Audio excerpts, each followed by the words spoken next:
To this half hour brought to you by Sunbury Motors, 4th Street in Sunbury. Sunbury Motors, Kia routes 11 and 15. Hummels Wharf online, sunburymotors.com. And T. Frank, we welcome you back. Great to have you with us on the show, as always. Steve, good to be with you. All right. So, we've talked, you break down quarterbacks so well. And I had said in the offseason to groups when I go out to speak to them, that Drew Aller was 59.5% last year. If he could get himself to 63 to 65 this year, he'd have a great year. Well, he's 72 plus right now. Why? Well, that's a great question. The first thing is I think that the offense is presenting him with better opportunities, and he's not having to throw in, hey, Drew, fix this for us, sort of situations where run on first down, run on second down, now it's 3rd and 5, and it's a more difficult pass. That's just the nuts and bolts of a generalized, probably too grossly generalized statement about his situation last year versus what this offense has done this year. And then you throw into the account that Tyler Warren is an incredibly reliable receiver. So when he's throwing those passes, I apologize. I should have his adjusted completion percentage up, which, eliminates drops and things like that and throwaways. Sure. Yeah. That's a big part of it. And there are less dead plays in the offense. So he was top 5 last year in throwaways in terms of the best decision he could make was to kill the play and throw the ball out of the end zone or at the feet of his receiver. There's significantly fewer of those. And I guess the last layer would be he's extending plays much better this year, and James Franklin has given him his praise for being able to do that and to, throw on the run and avoid pressure so that it's not those situations don't present themselves as much. So as always with quarterbacks, there's multiple layers to this, but I think generally he's improved and the situation is improved. And the way the offense operates this year gives him better opportunities, which he's then doing more with and able to fix some of those situations around him, unlike last year where there was, some sticking points within the offense.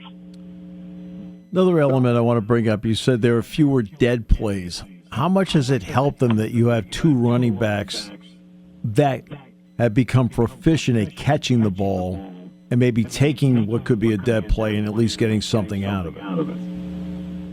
Yeah, and I think this is another area where he's gotten better is those checkdowns and just being more accurate on them. I know that watching him in the spring game, even obviously very windy in the spring game, but it was kind of a common theme last year where he would either overthrow one of those checkdowns or he would throw it a little bit off target, and they haven't gotten as much out of that. With Nick Singleton in particular, his transition as a receiver, not only to catch the ball cleanly and confidently and efficiently, and Steve, you've watched this development over time of Nick when he got to Penn State and Nick what he is now. The ability to dress the ball in the air, just in the observations I've had, is night and day. And then what he's able to do with it then once he has the confidence, catch the ball cleanly, and then make plays as a natural athlete in space, that's been a huge development. And Katron Allen, Katron has been Katron. He's always been pretty good at it, and he's just refined and gotten better at those things. But I think Drew and Nick together, that development and that combination of getting better there is that ability to take a check down and make it a dangerous play to win you a game at the end of that USC game. But I wanted to get your opinion on Nick developing as a receiver. What have you seen? You see more than any of us of that particular process. Okay. I would say as a freshman when he came in, he was not quite, but pretty close to what I would call a body catcher. So in a body catcher, it's the hands, but they also then use the body as a third hand to help secure the ball. What you're seeing now is Nick goes out, hands in front like a wide receiver. That is the indication to anybody that watches. So if you're somebody that doesn't have a sophisticated eye for the game, you're trying to learn more about the game. If you see a receiver with their hands out, their confidence level's huge because that's how you're supposed to catch it. His hands are out now when he catches the ball. He rarely now uses that body almost like that security blanket to bring it in, and it's made a big difference. So when you're confident, you're already in the process of making the catch, and then you're also in the process of making the cut because you're confident you're going to make the catch. You don't have to wait for it. That's what I say. Yeah, and the body language. You mentioned the body language. Just when the ball came to him, when I initially watched him, like he's stiff. Like I don't want to say it's fear, but it was just an all-out concentration on the football. And now it just looks like he's been doing it for 3 years, and I've been really impressed with that because honestly, that's a hard skill to develop. Some guys just don't ever really, make that transition. And some of the things that these guys have done on campus, I've been really impressed. The class of 22 specifically in my mind of their development on campus has been really impressive, doing hard things and doing it while being on the field. And we all have to watch the development and the warts and all those things happen because a lot of those guys were pressed into service, early as freshmen or as redshirt freshmen. Let's face it, in high school, he really wasn't going to be called upon to catch the ball a lot. I mean, they ran the ball as a run-centric team. So there's certain things that a running back transitioning from high school to college, there are two areas where they have to really become better at. Number one, they have to become better at catching the ball. And above all, they have to become blockers. And the blocking part, everybody else has been blocking for them. And because they're usually on run-centric teams, they're not having to pass protect. They're the ones that have the ball. Singleton and Allen have both become excellent at pass protection and blitz pickup, and they both are excellent in the pass game. And again, that's part of the development, but also the commitment by the young players themselves to understand that to be a complete player, you have to do it, and I have to give them a lot of credit for thinking that way. Yeah, absolutely. So now, the offensive line part. What have you thought run block, pass block with this team to this point, too? I have been impressed with Drew Shelton. Start with the good stuff. I've been impressed with Drew Shelton because this offseason he obviously was coming back from a surgery that he had to rehab from and then kind of get his football legs back underneath him. And I just specifically with offensive linemen, I think that's a real challenge because you've got to have your big boy pants on. You've got to have grown man strength to be a difference maker up front. And if you're not in the off season getting bigger, faster, and stronger, and everybody else is, that is a natural sort of like you're behind the curve a little bit. And he was a little shaky to start the season, but he's really come on and played much better, I think, in the second half of the season where I kind of just set it and forget it. Like, unless there's an obvious pressure from his side of the offensive line, I generally am like, I know what I'm getting from Drew.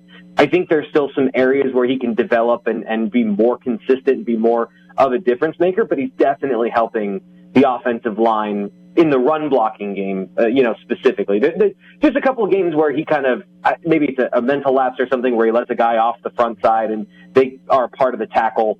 But generally, I think he's been what they needed him to be as a guy where I think after playing through that injury last season, maybe we collectively had a less sure idea of what he was going to be after playing pretty well as a freshman. Anthony Donko, I, again, just kind of go with the tackles. I've been really impressed with his ability to play with basically half a body.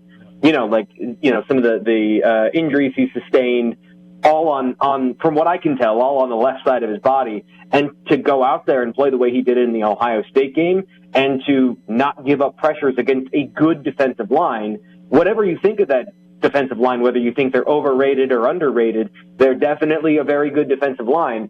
And, pressure wasn't a problem for Penn State outside of one drive where they were able to get a couple up the middle on Drew and get some sacks. So Penn State was able to do what they wanted to and kind of shifted the game plan away from chipping on every single play because of the way Donko was playing, which was a surprise. He didn't start that game. He had to come into that game and played midway through and then finished the game. And he looks like just getting better and better each week. I don't know if he'll be 100% to the guy that was a dominant run blocker at the beginning of the year, but generally I think that's been a stabilizing force in the run game, getting it back towards where it was at the beginning of the year. And then the interior, I think, is the area where, if you're talking about the biggest improvement from last season, the scheme has helped them a lot, but they've improved significantly at stopping pressure up the middle on Aller. And that's allowed a lot of the plays he's made. It's easier to evade pressure that's coming from outside the tackle box, tackle or outside, than it is to evade pressure directly in your face. So that's been a really good ecosystem for Drew Aller to operate in. it hasn't been, I haven't seen a game where they have a full breakdown on the offensive line one way or the other. I think this game this weekend is going to be a good test for those guys on the interior, because especially, when you're looking at Dawkins and Wormley, when the talent gets to that highest level, that's when the interior, I think, starts to struggle a little bit in opening up run holes. So this is a good Minnesota team, and I think this is a good test where if they pass this, that is definitely a massive step in the right direction if they can handle this ball game and control it up front. Yeah. The usage of Warren, I feel like Wallace is helping him. How important would it be to have one of those other wide receivers, one of the other three, just get one more guy? What could one more guy mean in the pass game to go with Warren? Because Wallace, to me, is helping a lot. Yeah, absolutely. I actually was interested in this, so I looked at some of the advanced numbers on first read targets or, plays where you're involved in the first read. And I didn't want to just be Penn State specific. I wanted to look across, good teams that they're compared to, other, college football playoff teams. How many guys are actually getting real targets where they're in the number one read, whether they're the number one only target on a play or they are part of that first read of, if the defender does this, then I throw it to one of these two guys. And you're absolutely right. It's the top two. And as far as first read targets, it's much closer than people might think. They design a lot of plays to go to Tyler Warren, and there's no question about that. But in like a drop back progression situation, it's within, I think, 7 passes between Trey Wallace and Tyler Warren. Right. But then there's a cliff. And it's all 3 of the other receivers we've seen this year vying for that third spot, and they've been kind of cycling through game to game. But it has been inconsistent, not only in the type of production because of the type of the receivers they are, but then the threat game to game in situations. If you face a team like Ohio State, not to keep going back to this, but a team that's very physical through the route, those are the guys that were struggling the most, and they didn't present a threat in that game, which then means you can just glom onto the other two. And then, in certain situations against zones, I think you can see a lot more of Liam Clifford, who actually is the most consistently explosive of the group in terms of yards per catch and, up the field explosiveness, where you have kind of a designed and tailored passing game around Amari Evans, where they're trying to find a way to get him involved. So get them involved. One of those guys has to do something to present that third target. And I guess the thing I would say is, at this point, I don't know that the way that they're trying to get those guys involved, I'm thinking specifically of like the short passing game and the end arounds to Amari Evans. Right. His struggle is through contact and tackle breaking and things like that. And getting him shallow depth of target, I understand wanting him to catch and run, but that is a big barrier where he has to break a tackle to make a big play in underneath coverage. And that to me seems like I would lean more into Liam Clifford personally, is I guess what I'm trying to say. Evans, I think as time goes, if he can be more physical with DBs in the process of getting to the route of the ball, it would make a big difference. I mean, without question. I mean, he has the most talent of those 3, and that's no disrespect to any of them. I mean, he runs, in the 4.3s, and he is 6 feet tall. Like, he's the guy you're looking for in the offense to present that third threat of not just being a third receiver, but being a deep threat and having that electric speed. It's just been this very long road for him in becoming more physical, but also understanding how to be physical, not just the push-offs and things like that, but then playing through contact in a veteran-savvy way has been the thing he's tried to learn the last couple of seasons. Right. You look at defensively, the play of Jalen Reed, the ability. It's interesting. You'll see teams where the leading tackler is a safety, right? And you'll say, well, they're getting to the third level, except he plays so often in the box. What has his versatility meant, and what does it mean to a quarterback that he's got to find him every time? I'd go a little bit further back and say that he is, because he's playing the position that KJ Winston was playing, and he's playing it to a comparable level. And that's really impressive considering, first off, he wasn't playing that position to begin the year, during camp or in the off season. He was playing the field safety and he was playing, obviously, the lion position down in the slot near the box. Jalen's been around a long time, but he's never really been the leader in the boundary as far as like that guy who's over the box as the apex defender coming down and filling in the run. He has the ability to do it. We know that. They were trying to get him closer to the line of scrimmage, but just doing it from depth and the burst and the athleticism that KJ Winston had to do that versus the way that Jalen Reed does that with good athleticism, elite instincts and the conceptual understanding of how to do these things. I'm just so impressed with his versatility and his ability to just make it right. The defense was not going to be in a good position after losing KJ Winston. And obviously everyone else had to adapt. They had to find those guys to replace him, in that nickel position. But Jalen, he slid over seamlessly into that boundary position to, add in against the run and make those plays and be around the line of scrimmage so that when somebody misses a tackle or there's an open run play, you don't feel like it's going to go for 30. You go, okay, so somebody missed one. This one's over at 6. That is a huge benefit to the defense, considering they lost that very early in the season, and it was unclear whether they're going to get it back, and they have, and it's been a really impressive transition for him. Yeah. Abdul Carter, we see the sack numbers, we see the tackle for loss numbers. What kind of all-around defensive end or defensive player has he become? Because Jack and I are looking at him, and we see him playing the run as well as anybody right now, and that's something a lot of people aren't talking about. Yes, and I'm glad you brought that up because I've been impressed and surprised that a guy in his first year playing edge rusher, and I know he's, moonlighted as an edge rusher, on passing downs, and they played a 5-man front, so he was doing this a little bit last year.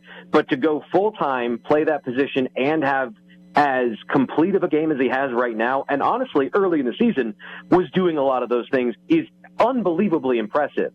Also, the number of snaps he's played more snaps than anyone else at the defensive end position. Obviously, Deni Dennis Sutton getting hurt is a big part of that. But to gain weight in the offseason, change positions, play the same number of snaps that you did a linebacker, and, by the way, be one of the best all-around players on the team, most people don't do that. Even great athletes don't do all of that in one season. And he's playing at a style of play that is akin to the guys in the NFL that are elite run defenders from his position. J.J. Watt did this thing that has become kind of standard across the NFL where against zones, instead of playing the outside and just waiting there and setting the edge, he would dip inside into the B gap, kind of going rogue against the system. But then, because he was such a great athlete, he would be in the middle of the play. So he was unblockable and ruining the scheme. And like a lot of really good edge rushers in the NFL do this from time to time, Abdul has been able to do that at this level and do it efficiently. There's only been a couple of times on film where he's done that and then, West Virginia ran around him. The ability and the style of play that he's playing with is everything you want from the defensive end. I think this game this weekend is going to be a really great test because he's feasted as he should on some of the weaker opponents over the last couple of weeks. This is going to be a good tackle with length and with movement skills to see how far he's come by using his hands and the things that he's really started to do over the last month or so. I want to see it against a comparable talent. Nobody has the same athleticism as Abdul, but if he has the ability to get home and get multiple sacks, tackles for loss this weekend, that signals he's made that transition into a bona fide superstar on every level, not just the athleticism and the splash plays, but as a player overall. I love talking breakdown with you. You're so good at it. T, thank you so much. Really, really, really appreciate it. Great stuff. When we're done with segments, people know more about the game. Thank you so much. As always, Steve, glad to be here. All right, this half hour brought to you by our good friends at Sunbury Motors, 4th Street in Sunbury. Sunbury Motors Kia, routes 11 and 15 in Hummel's Wharf, and online at sunburymotors.com on News Radio 1070 WKOK.